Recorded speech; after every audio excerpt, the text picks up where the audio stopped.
once again we will be discussing about the VI characteristics, the voltage and current characteristics of resistor, inductor and capacitor. So in JNTU, every time we will be asking, derive the relation VI characteristics he will be asking.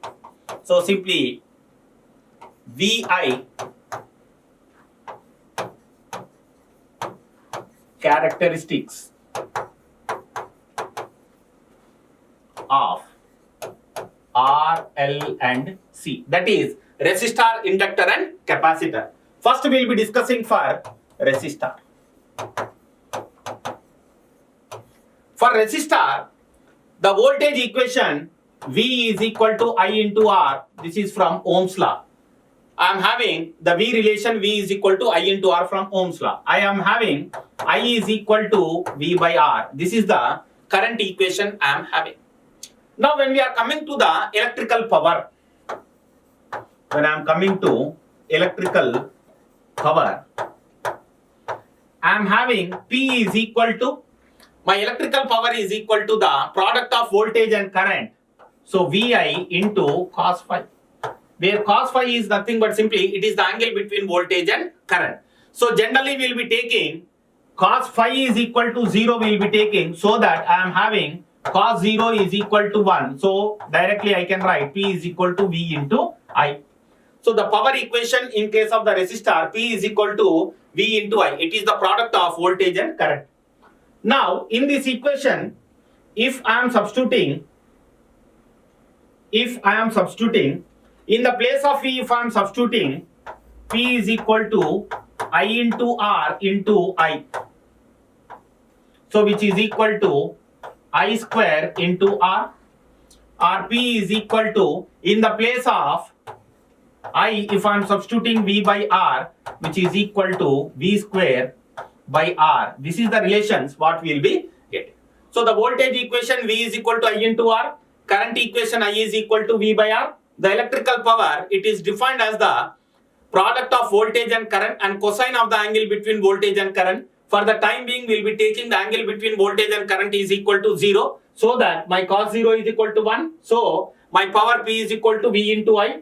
So in the place of V, if I am substituting I into R, so P is equal to I into R into I, which is equal to I square into R, or P is equal to, in the place of I, if I am substituting V by R, V into V by R, which is V square by R. So these are the VI characteristics for resistor.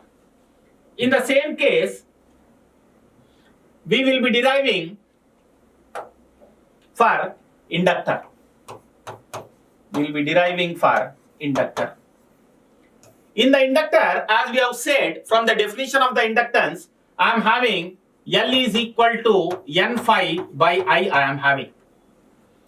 Here, what we have done, when I have cross multiplied, L into I is equal to N into phi I am having. From this equation, I am differentiating. L into di by dt is equal to N into phi I am having. From Faraday's laws of electromagnetic induction, I am having voltage V is equal to N into, so here I will be writing this as N into d phi by dt, which is equal to d phi by dt. So that what will happen? V is equal to L di by dt. The voltage across the inductor is given by V is equal to L di by dt. Now the same expression can I write as dt is equal to, or simply my di is equal to V by L into dt can I write. Here I am cross multiplying and writing. Now here I am integrating on both sides. When I am integrating, integration of di is equal to 1 by L integral V into dt. So integration of di is equal to I is equal to 1 by L integral V into dt. This is the expression for the current in inductor. I is equal to 1 by L integral V into dt. Now, when we are coming to the inductor, as we have said, inductance, it is the property of an element which opposes the change in flux or current. Or simply I can say inductor is a storage device. So here, when I am coming to the power, or when we are coming to the power equation, so what I can write is, can I write a power is rate of doing work, which is equal to P is equal to dW by dt I will be writing. Where dW by dt is a small amount of work done in a small interval of time dt. Now simply this can I write as dW is equal to P into dt can I write? I have cross multiplied and I have written. In the place of P, my dW is equal to Vi into dt I am having. dW is equal to, in the place of P, I am substituting Vi. So already we have V is equal to L di by dt I am having. So in the place of V, I will be substituting. So dW is equal to, I am taking out into L into di by dt into dt I am writing. dt will cancel. So dW is equal to L into I into di I am having. Now to get the total work done, integrating once again, integrating on both sides. When I am integrating, integration of dW is equal to L into integral I into di. So here, when I am integrating, what I will be getting here? So W is equal to L into I square by 2, or simply I can write W is equal to half L into I square. So this is the total amount of energy stored in an capacitor, in an inductor. The total energy stored in an inductor is given by W is equal to half Li square. And here, as we have said, resistor is a dissipative element, whereas inductor and capacitor are storage devices. My inductor will be storing the energy, at the same time my capacitor is also store the energy. So here, so simply what we have done here, we have derived expression. So here what we are having, my inductor from the definition of inductance, L is equal to N d phi by d N phi by dt we are having. So there we have derived I is equal to 1 by L integral V into dt, and we have written power is equal to dW by dt, small rate of amount of work done in a small interval of time. Now when we are coming for the capacitor, when we are working for the capacitor, what will happen? So here we will be deriving the expressions for capacitor also. I am having for the capacitor, from the definition of the capacitance we are having, charge stored in a capacitance is directly proportional to the voltage. So Q is equal to CV, or dQ by dt is equal to C dV by dt I am having. dQ by dt is I, which is the rate of change of charge, is current. So I is equal to C dV by dt. So the current in a capacitance is given by I is equal to C dV by dt. Now the same equation, if I want to write, dV is equal to I by C into dt I am writing. Here once again I am integrating on both sides. When I am integrating on both sides, integration of dV is equal to 1 by C integral I into dt.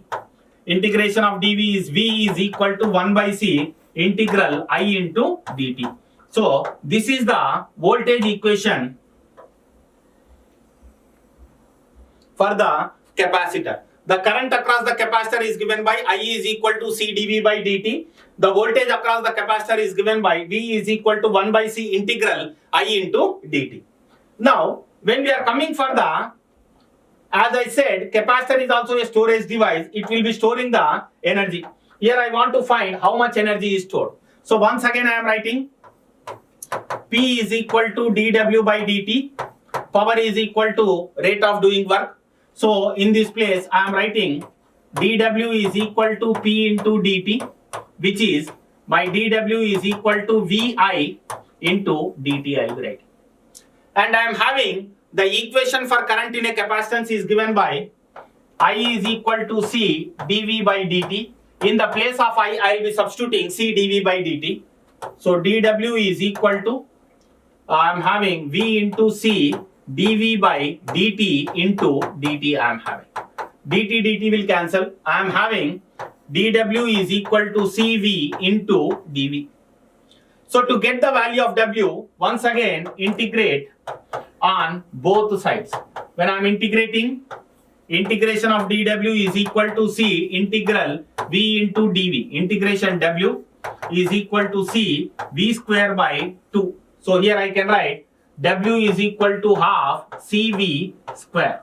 So this is the total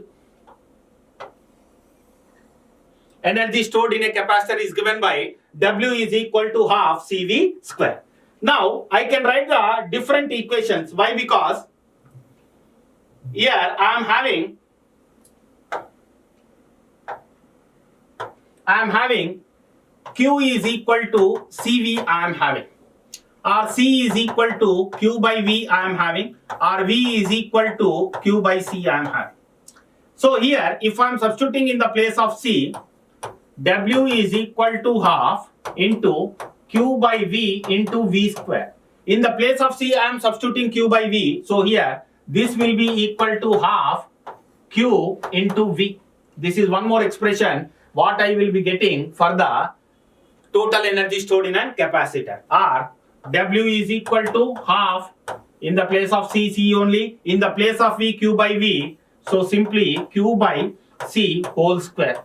So which is equal to half C into Q square by C square. So 1 C will cancel. So 1 into half into Q square by C. This is one more expression what I will be having.